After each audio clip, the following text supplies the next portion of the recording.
today, the First Lady, and she's expressed a desire to sing our song. So, here's how we do it. I hope Gary hasn't forgotten the tune. I hope you haven't forgotten the words. I hope I haven't forgotten the words. And I hope you haven't forgotten the words. One, two, three. Take me out to the ball. Me out to the ball. Buy me some.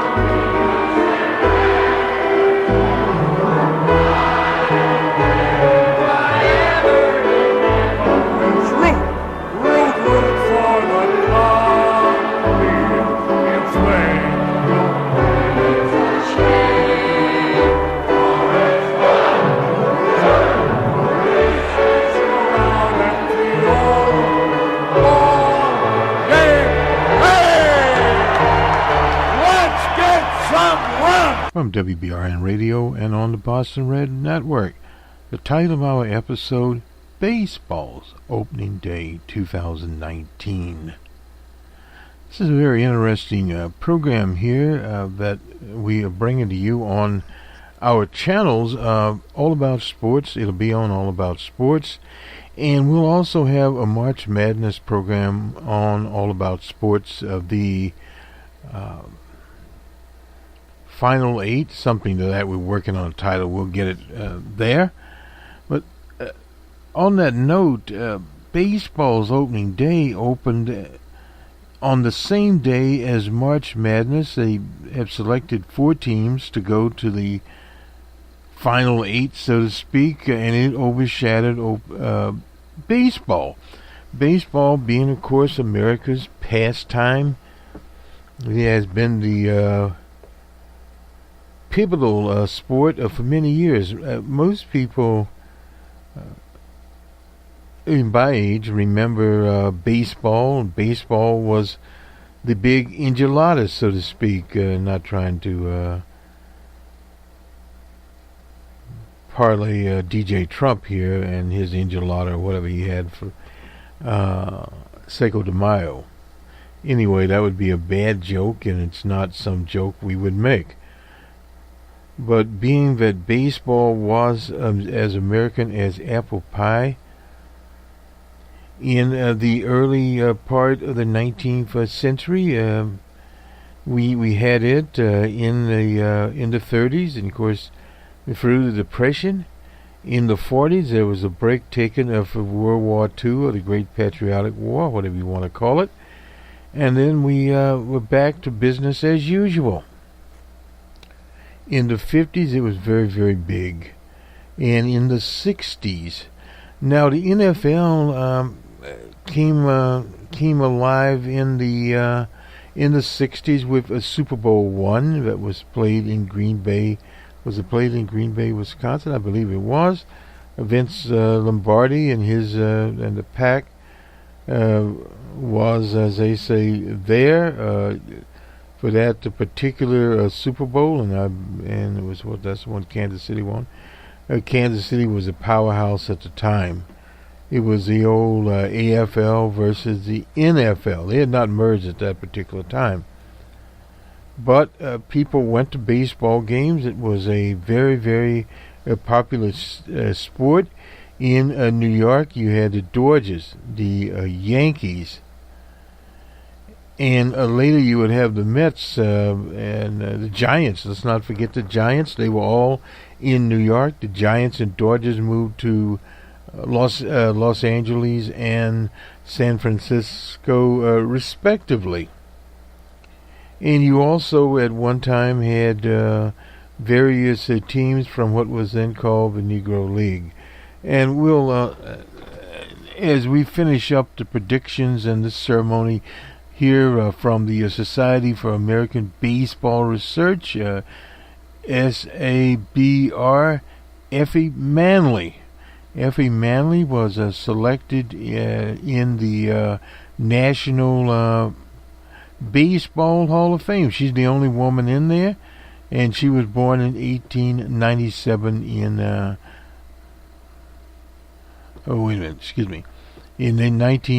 1887 in Philadelphia. A seamstress named Bertha Brooks gave birth to a daughter. Yeah, Effie was born now, and her father, etc. We'll get back to this in the minute here. Firstly, we'll go to ESPN. Our materials are basically shaped from ESPN. We have the sporting news, all of the sporting news on the first page for those of us, particularly back in the 60s and 70s. The sporting news out of St. Louis. It's been sold now, but anyway, baseball would always be on the cover. And of course we had Baseball Digest, and that was when we actually started playing in the late 70s, early 80s, fantasy baseball. I can remember playing it at that time. We played it on as a board game. Basically at that time we had not migrated to the internet and to Madden's games and whoever's doing the baseball part of that. So it was a different time, and no doubt about that. But I can recall when I was in elementary school, we actually assembled in the auditorium to watch the World Series. It was that important. We would have never assembled to watch a Super Bowl, because Super Bowls were on the weekend. On Sunday, so we would not have been there. But nonetheless, that was how important baseball was. Everyone was talking baseball. Kids collected baseball cards through Tops. The baseball people, you got bubble gum in the cards, so you'd get your cards, and then you'd go hang out around a stadium. And usually, in general, the stadiums were within, we'll say, a few hundred miles of virtually every location, unless you lived way in the outback of, say, Montana, Wyoming, or Alaska, where you'd have to get to when they did the expansion team in San Francisco, in Seattle, and then of course in San Francisco. And at that time also, in the 50s, we were just getting into airplane travel. A lot of people were, from the 40s and in the early 50s, were traveling by ship. That was from country to country, not in the U.S. But with the airliners, and of course in the 80s, we had the People's Airline, etc. The cheaper airlines that came in, and you have cheap travel now. We're incidentally on the open source report. We'll be talking about the Boeing 337 MAX A8 and a 9. What we're trying to do here at BRN and the Boston Red Network is interconnect all of our broadcasts. And on It's All About Sports, we'll talk more about the economics of sports. We'll put a simulcast, I suppose, this broadcast over there, and then we'll have March Madness, and we'll talk about the economics of March Madness with the colleges and universities involved. But firstly, let's go to ESPN. Predictions, inside information, fun facts, the only open day preview you need. Well, we've already opened the earliest here, but nonetheless, it's ESPN.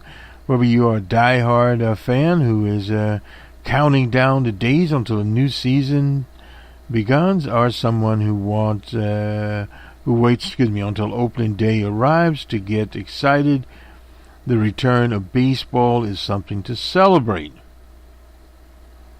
Okay. So we'll start out with the Baltimore Orioles here and the Yankees. That was already played. Believe it or not, the Orioles have won a division title more recently than the Yankees. The Yankees have gone 6 seasons since their last, and I didn't think of this, American League East title in 2012, although they are coming off their first 100-game winning season since 2009. So they have some people there. Louis Severino, he's injured. That's one of their people there. And Tanaka drew the opening day start. But all eyes will be on the offense. So there's no doubt about it. Aaron Judge. Some people have slated him to be the most valuable player. And, of course, we have here Mr. Stanton and Gary Sanchez.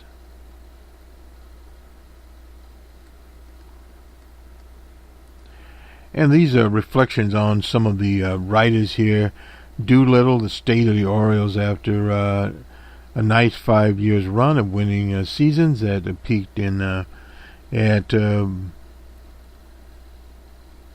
96. And a trip to the league championship in 2014. That's been a while there.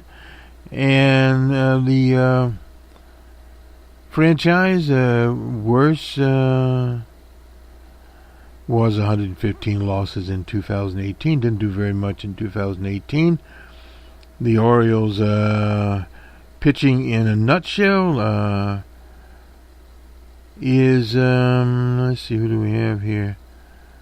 Mike Scherzer, I suppose how to pronounce his name. Final start of the spring included 12 strikeouts. Andrew Casham with 14 pitches. Help is coming from Baltimore. One scout called a 20-year-old D.L. Hall, a first-round draft pick in 2017. We won't go over all of these. Period here. On to the Yankees. Most people know about the Yankees. The Bummers haven't had a losing season since 1992. They rebuilt it, and coming off, they had a 100-game season also, but they met the Boston Red Sox.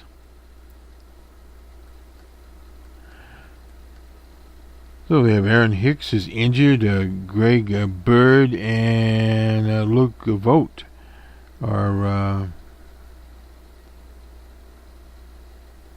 sharing a DH deal that are in the American League. When Hicks returns, Stanton could stay in left field. Judge and right. Both of these fellows have very, very strong arms. Yankee Stadium's always famously benefited left-hand pull hitters. Since 2000, the Yankees have given more plate appearances to left-hand batters than any teams. They're pretty much a left-handed team. To the Mets and the Washington Nationals, DeGrom was the starter for the Mets, and Scherzer was the starter for the Nationals. And what do they say? The Mets went to just 10-9, but with an ERA of 1.7. Now, Max Scherzer finished 1-2 in last year's National League Cy Young voting. And that is, of course, with the Nationals. The Mets have won 5 pennants and 2 World Series. I remember their first one doing, 57 seasons. I remember the Miracle Mets was 1969, I believe, if I recall correctly. Anyway, they have, Pete Alfonso and Robinson Cano there, second baseman. So we'll see how the Mets do. Well, the Mets pitching are collectively terrible at holding runners on. They allowed the most steals in the National League. We'll see. The Nationals, they had their best years under Dusty Baker, but Dusty has been long gone, and they've just sort of wandered around, I guess you'd say. Yeah, I just ran ahead of myself there. The opening day, whoops.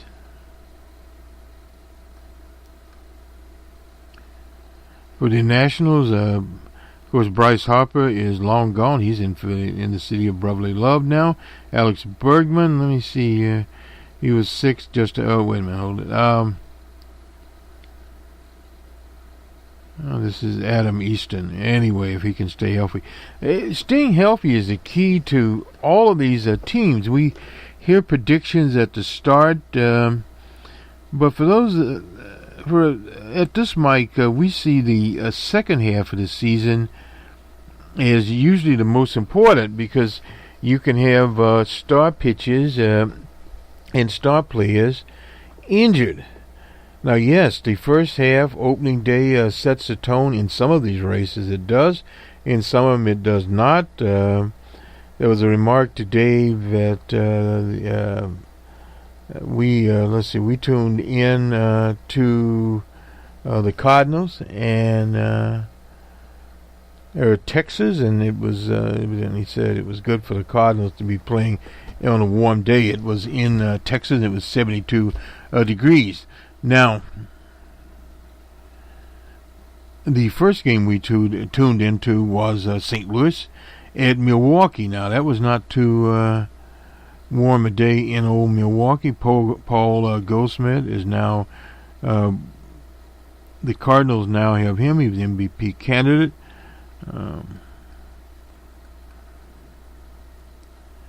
And Nolan Rito, in home runs and so forth and so on. A Triple Crown winner there. Christian Yelich, hitting, what was it? 326 and 402. Well, he's been Triple Crown operator there. RBIs behind Mr. Baez. So we'll see. The Cardinals, of course, lost this game today. I just let you in on that one. But anyway, Milwaukee pulled it out. Not much we can say there. The Cardinals could be the best 1-2-3 punch in baseball, with Alex Reyes and Jordan Hicks and Andrew. They have Andrew Miller now. Anyway.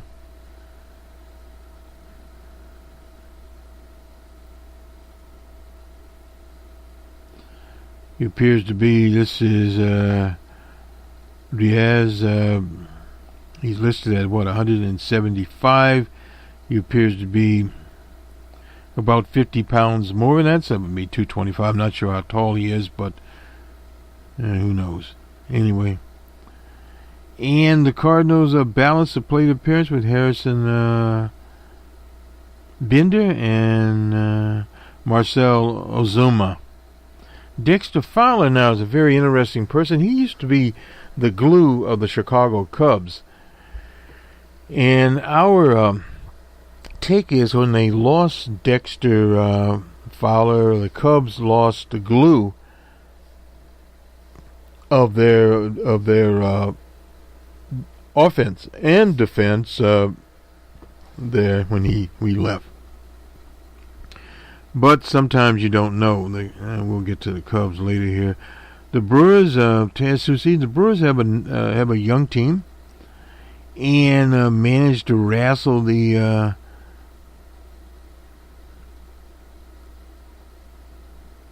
pennant away from the Cubbies, and the Cubbies went home to watch it on TV, and the Brewers moved on.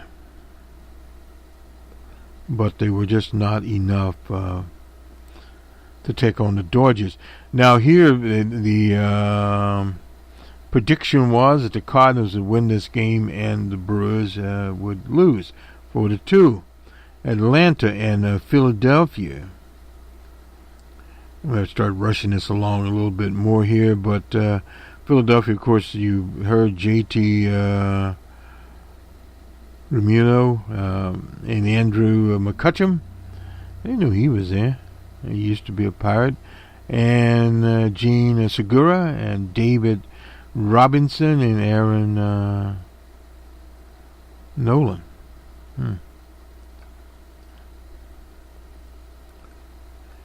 I won't spend much time on the Atlanta team other than Freddie Freeman. Well, of course, he's with Atlanta there, and several others. But the Phillies have been able to get some very good players. They have Bryce Harper now, and they have Arrieta, I believe they have him. So it's they have a very powerful team, let's just say that. Phillies and Brewers. The Phillies were to win this one over Atlanta. The Tigers and the Toronto Blue Jays, they're over in the American League. Much out there. The Tigers have been in a rebuilding year for quite a while. Toronto, the Blue Jays, third franchise championship in short work. That was in 2015, and they of course lost to Kansas City. That was when David was there with Toronto. He's now in Boston and has a ring to prove it. Now to the LA Dodgers and the Arizona D-backs. Now that's kind of interesting here. They don't have Rick Hill, the old Cubs pitcher there. They don't have Clayton Kershaw. That's the Dodgers, that is. They do have Walker Buehler. But they opened it up with Mr. Renew. He was the starting pitcher. He posted an ERA of 1.97. Diamondbacks, of course, opened with Cranky. Zach Cranky, the old Dodger. Oh, was he in San Francisco? Anyway, time to look at him right there. But the Dodgers are open. Do the Dodgers have all the parts? They were at the National League Championship and in the World Series the last two times around. Couldn't quite get it together. They picked the D-backs to win this, and I'm going to have to really rush it along now. The Houston Astros, can't say much about them, and Verlander here is a team that will be sticking around when they win the league championship. I don't know. Some people, the Tampa Bay Rays, are a team that is coalescing around their manager. We don't know where that will necessarily go. Max Stassi was,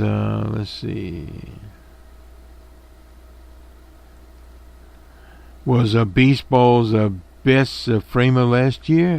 Well, we'll see. And the Rays, with a $59.9 million payroll, which is $7 million, is in the form of residual pay, I guess, for some of their players.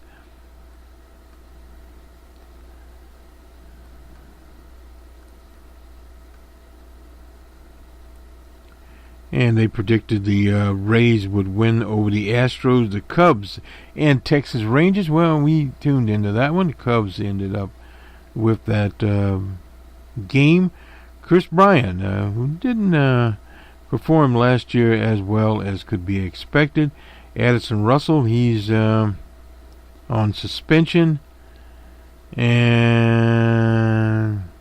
Ivan Happ is in the minor leagues. That's not good. So, that's the state of the Cubs. The Rangers, well, we just move on here. The Oakland Athletics and the California Angels stayed in it. The Oakland Athletics, well, so with the Oakland Athletics. We have to leave them here. And they predicted the Angels would beat the Athletics. The San Francisco Giants, Bumgarner has been around a long time, and the Padres. The Padres have Manny Machado. He was in Los Angeles, I believe, the last time around after he jumped the ship. Was he with the Nationals? I believe, anyway. Don't count on all this, but and Buster Posey, Madison Bumgarner, and Brendan Crawford still around, but the architects of those teams, some of them are gone now. And we'll see where they go. And this is the last season for the manager there. I believe it's the last season for the manager. Somewhere we were looking at that. Bruce Bochy, yeah. Anyway, they will change. The Padres are a very unusual team. There's no doubt about that. Had some potential last year, but they have the D-backs in that West. They have the D-backs, and they have the Dodgers. A hard situation here.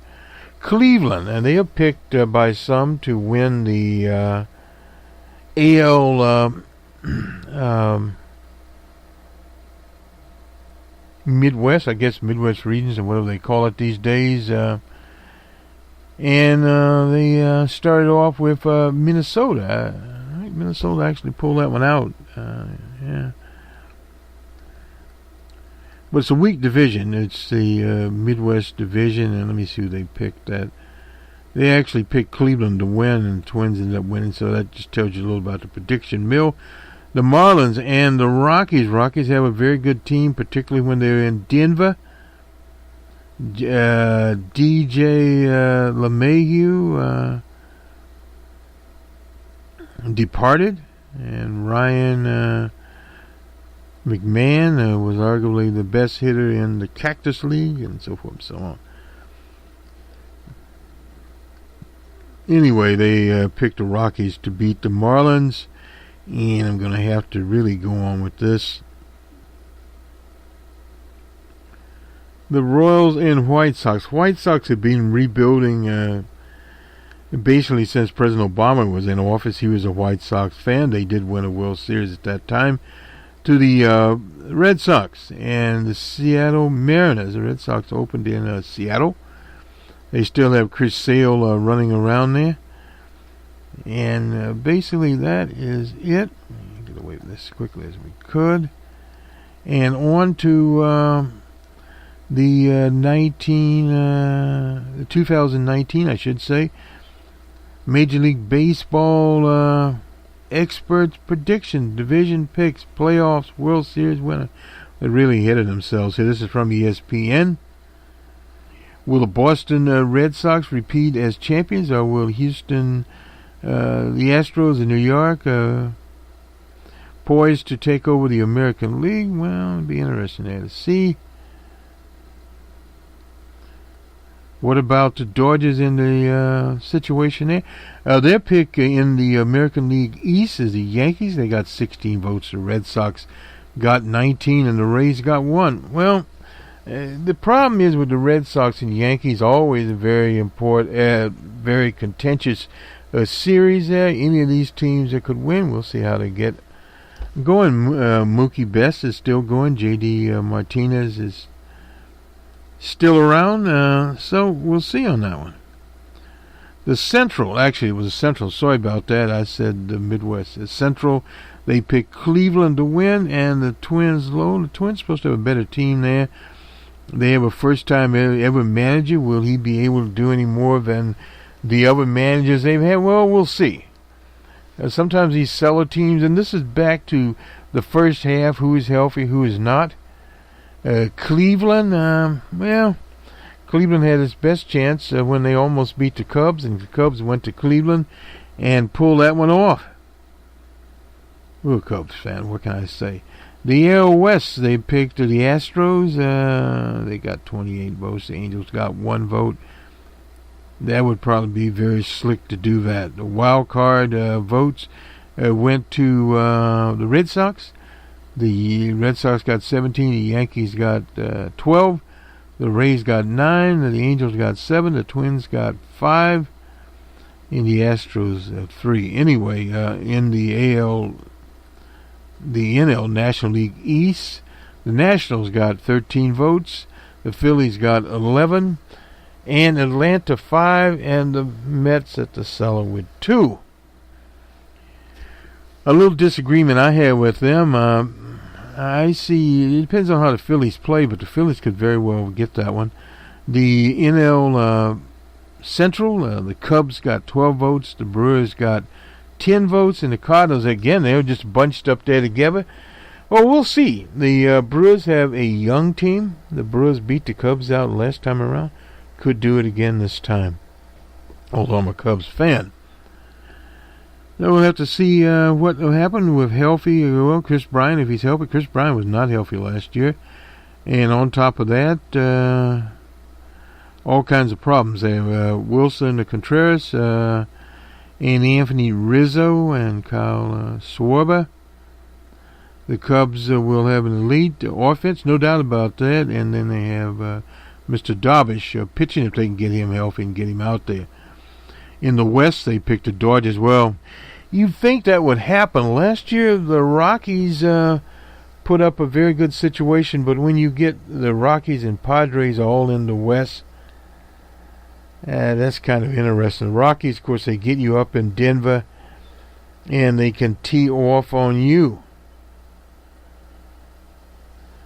Now, for the Dodgers, doesn't sound as good. Clayton Kershaw, of course, was hurt most of last year, in our opinion. He's hurt again this year. We don't know about him. Walker Buehler is dealing with the effects of his 2018 workout. I don't think it'll be a runaway for the Rockies. It will require a bounce back from the bullpen. Well, maybe so. We'll see where they end up here. Uh-oh. Let me get this other wild card in here before we get too carried away here.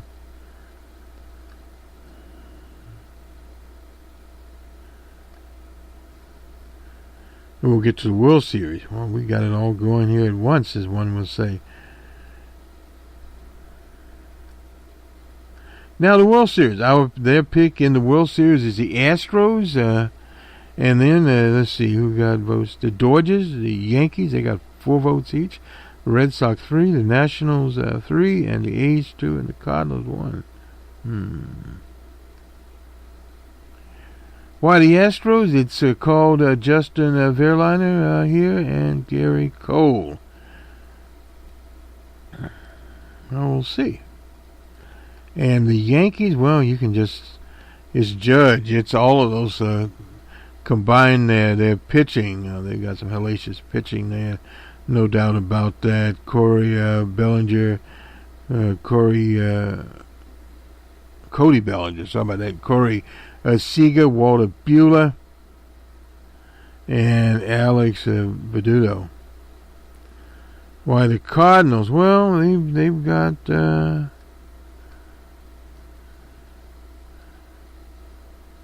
several players here. Marcel Ozuna, and of course Dexter Fowler, not only being healthy but performing to their all-star capabilities. And Paul Goldsmith, they now got him. And Yadier Molina. Some baseball records, according to them, might fall. Mac, getting right in a minute here. Mike Trout is the most valuable Warrior in history. At the age of 26. Jamie Moyer has the most wins after his 31st birthday. Pedro Martinez. Mark Grace once hit 8.825 when he went the opposite way. Anyway, I'm not sure if we will continue much with this. And Owen Wilson in 1912.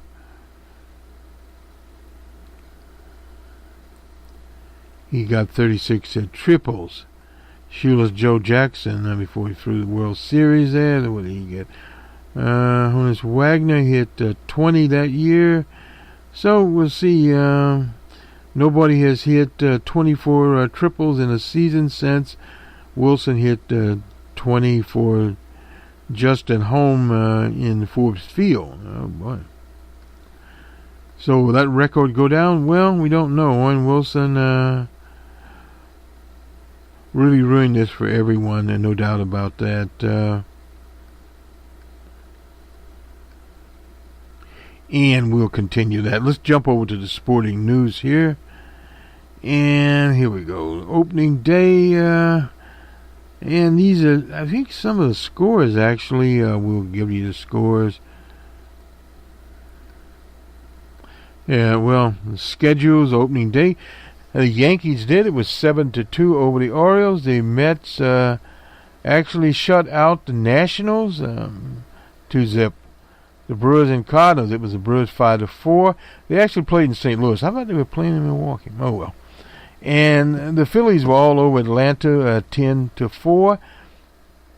The Tigers and Toronto, actually, Toronto was shut out by the Tigers 2-0 in 10, already in the extra innings. The Astros and Rays, it was all Astros 5-1.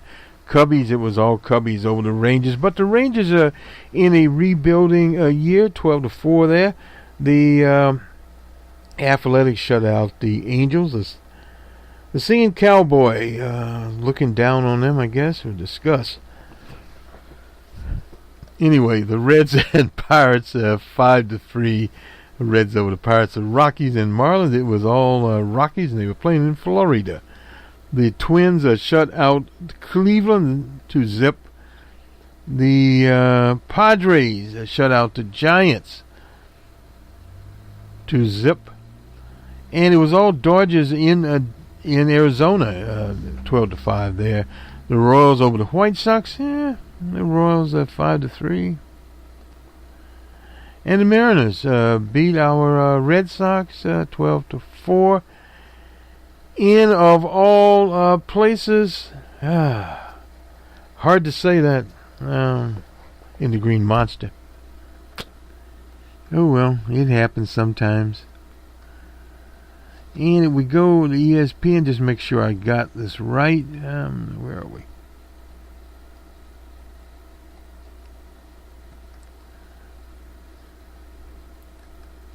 I believe we got all these scores correct here. This is opening day after all. Yeah, we got it 7-2. Yankees over the Orioles. Yes. Mr. Tanaka was the winner there. The Mets shut out the Nationals 2-0. Mr. Scherzer was the loser. The Cardinals and Brewers. I don't know who the Cardinals. Oh, yeah.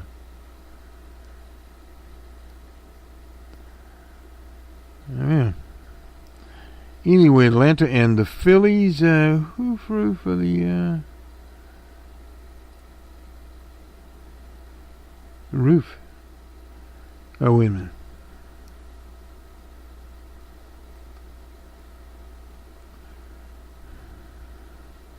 Aaron Nolan. Sorry about that. All right.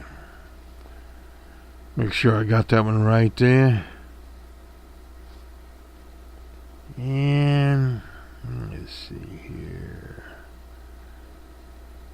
Nolan. Yeah, I have my glasses on.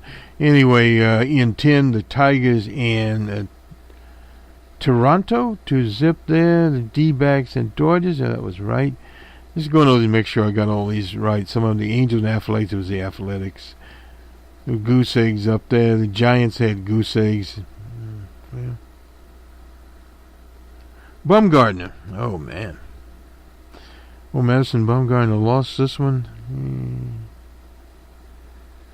Well, Cleveland and the Twins. I don't know who these characters are. You forget it.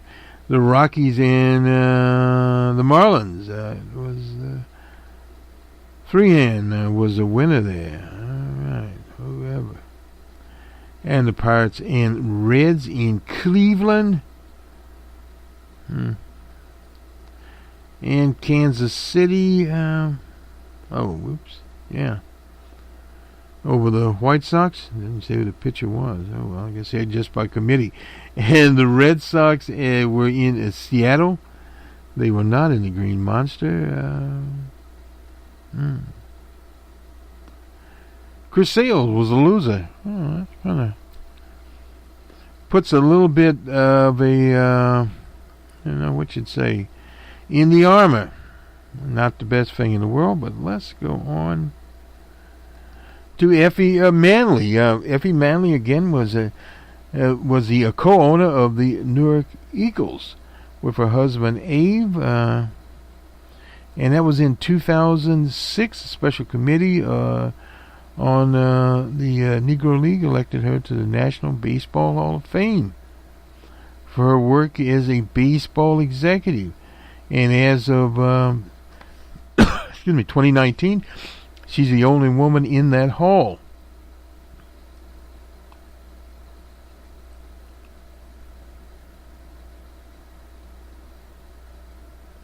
Effie Manley, this is in a 1977 interview, said that Brooks successfully sued Bishop for alienation of affection of his wife. Well, this is more around their marital thing there. Brooks and Bertha divorced after having 4 children together. Bertha later married Benjamin Cole, and they had 2 daughters. Now, this is Effie Manley here. The father was not Bertha Brooks. Her husband John Brooks, an African American, but John. Wait a minute here. John Marcus Bishop, a wealthy white man who employed Bertha there, was actually the father there. Anyway, that explains that. A picture of Ms. Manley. Sometimes after high school, Effie Brooks revised her birth year to 1900.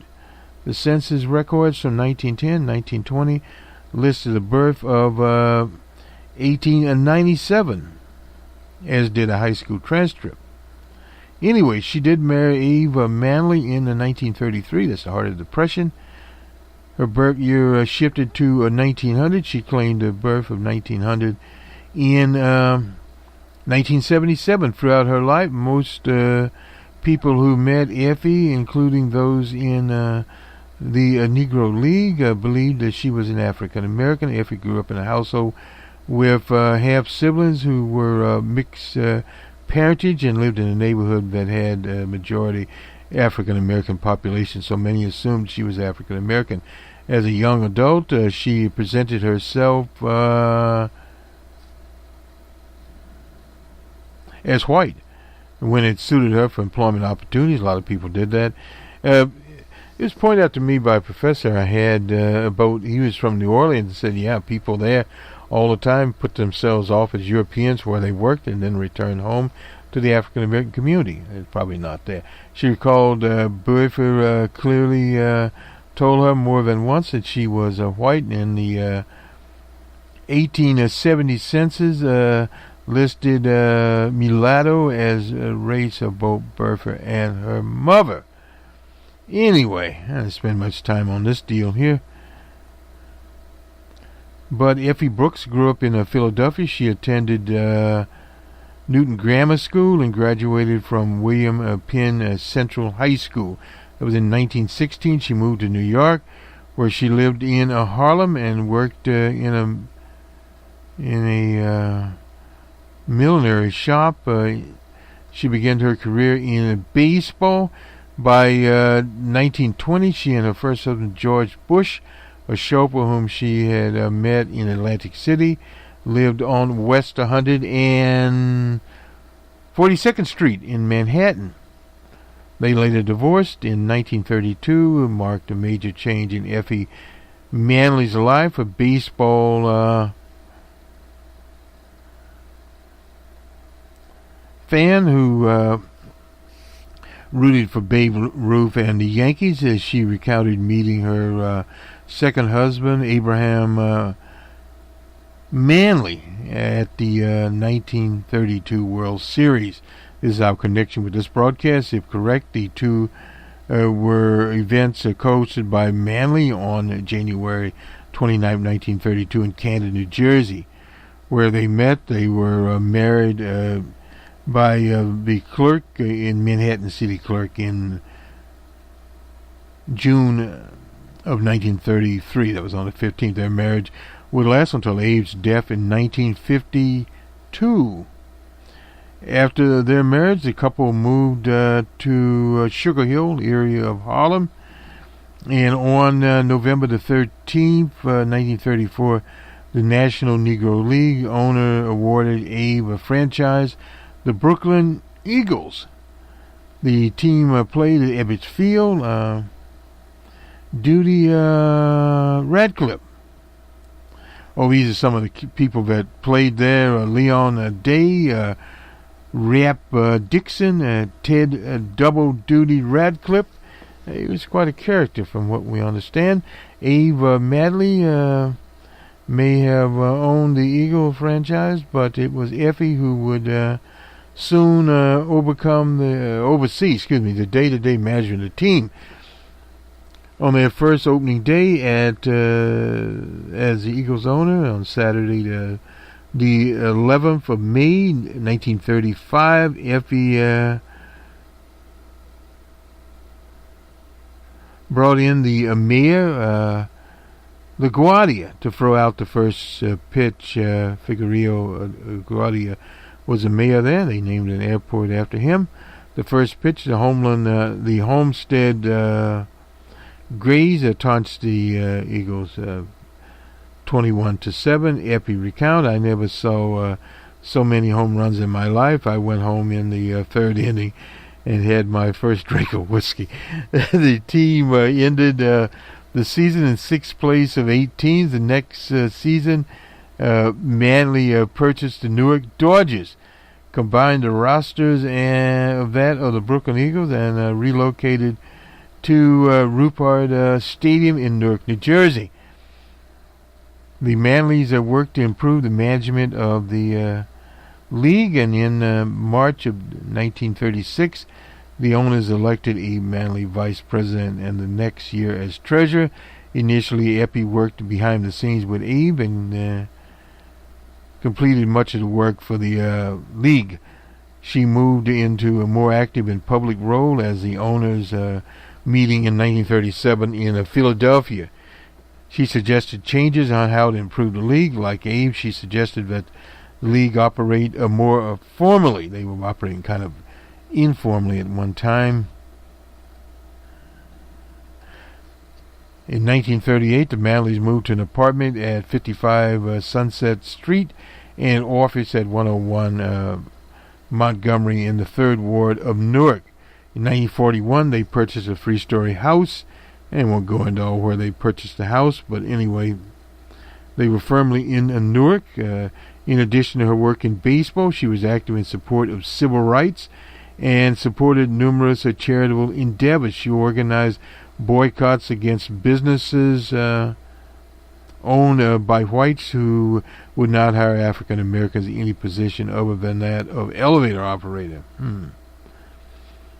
She raised money for the Harlem Women's Club, as she became the Civic League, which became the Civic League for Fair Play. Start of World War II saw many changes in professional baseball in American society. Teams replaced players who went into the service, and managed bus trips restricted by gasoline rations.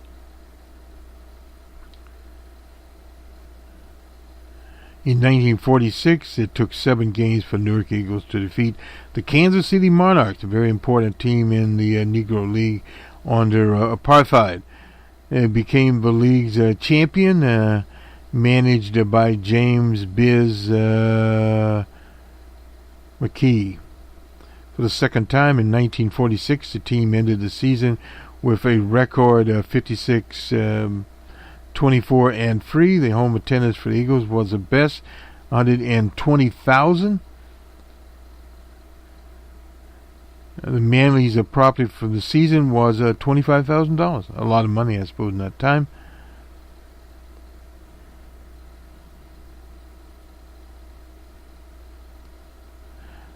Between 35 and 48, the team included three other future Hall of Famers, Ray Danfridge and Willie Wells. Larry Doby was in that mix also. And somewhere along the line, signed players from the league. Bill Veeck. Bill Veeck was the owner at that time of the Cleveland Indians. Larry Doby, of course, played there. Satchel Paige played in the World Series there, and Bill Veeck would later go on to own the Chicago White Sox, and next lived at the stadium. Abe died in 1952. Effie married Morton Clinton in 1953 in Washington, D.C. The marriage lasted just a year, 1954. Effie sold a house and moved to Philadelphia to be near her family. She continued her social activism, etc., etc. Her final move was to Southern California. She married a musician named Charlie Alexander. That was in 1956 in Los Angeles, and where they lived, etc. The marriage lasted only a year and a half. Boy, Effie was moving on and on and on. In 1957, she wrote to Walter O'Malley. He was the owner of the Dodgers at the time, suggested the Dodgers play each remaining Negro American League team pay for first options on players. O'Malley turned the letter over to the general manager, whoever that was, Buzzy Bravis. Anyway, and in 1970, Effie participated in the effort to name a field after the former Liga Chad Brewer, who managed the local baseball team for boys. Effie worked to preserve the history of the Negro League and was celebrated as best players. In 1976, she collaborated with Leonard Harwick to write Negro Baseball Before Integration, which was one of the early publications about the Negro League. She pressured Fred Clare. He was the publicity director for the Dodgers, to recognize the Negro League players and also support efforts to include them in the Hall of Fame, which they did. In 1971, the Hall of Fame created a special committee for the Negro League to elect players, and the committee disbanded in 1977 after electing 9 players. Effie began the letter-writing campaign with the goal of establishing a new committee to review all players from the Negro League. And this is where, in June of 1977, the Sporting News editor C.C. Johnson penned a full column about the quest of a fabulous woman. In 1978, Manley attended the second annual Negro League reunion at special honoree. As a special honoree in 2006, the Hall of Fame established another committee on the Negro League, which 17 more leagues, including that's how Effie got her elevation there, received recognition. Effie's help declined in the spring of 1981, and she moved to Queen Anne Manor, a rest home managed by Quincy Troop, former president of the Negro League. She was diagnosed with colon cancer and developed peritonitis after surgery on the 8th, and on the evening of the 16th, Effie suffered a heart attack, and she died in Los Angeles. Funeral mass was held for Effie there. So again, she lived a long life. She was in her 80s. Effie Manley, remember her on opening day 2019. The Society for American Baseball Research will not forget them at all. And we'll end our broadcast here with This Land Is Your Land, sung by the granddaughter of Woody Guthrie. And a very important situation. We started out here with Harry Carey and Hillary Clinton singing "Take You Out to the Ball Game." Very interesting there. So, opening day 2019. We'll see you on the Monday morning quarterback later on this morning. Excuse me. On Friday Java. Oh, I'm getting ahead of myself here.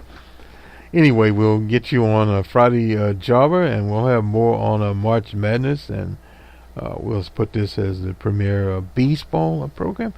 We always enjoy doing this each year. We do the baseball's opening day, and we do the World Series, and we'll probably do the League Championship Series of both the American League and National League. And we have all about sports. We'll be looking more at the financial part, but we'll expand our sports coverage this year, and I hope we can get into the fantasy game. We have so many things going on here, and we'll make a decision what we'll do with the NFL later in the year. This is Sarah Guthrie, granddaughter of Woody Guthrie. As I was walking that ribbon of highway, I saw above me that endless skyway. I saw below me that golden valley. This land was made for you and me. Let's sing it together. This land is your land. This land is my land. From California to the New York Island, from the redwood forest to the Gulf Stream waters. This land was made for you and me. Oh, I've roamed and rambled, and I follow my footsteps through the sparkling sands of her diamond deserts, and all around me a voice was sounding. This land was made for you and me. All at once. This land is your land. This land is mine. To the New York Island, from the redwood forest to the Gulf Stream water. This land was made for you and me. There was a great high wall there that tried to stop me, and on the wall it said no trespassing, but on the other side it didn't say nothing. That side was made for you and me. There is your land. This land is my land. From California to the New York Island, from the redwood forest to the Gulf Stream waters.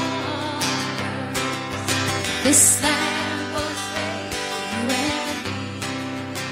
Oh, nobody living could ever stop us as we go walking our freedom highway. Nobody living can make us turn back. 'Cause why? This land was made for you and me. Loud and clear. This land is your land. This land is my land. From California to the New York Island, from the redwood forest to the Gulf Stream waters. This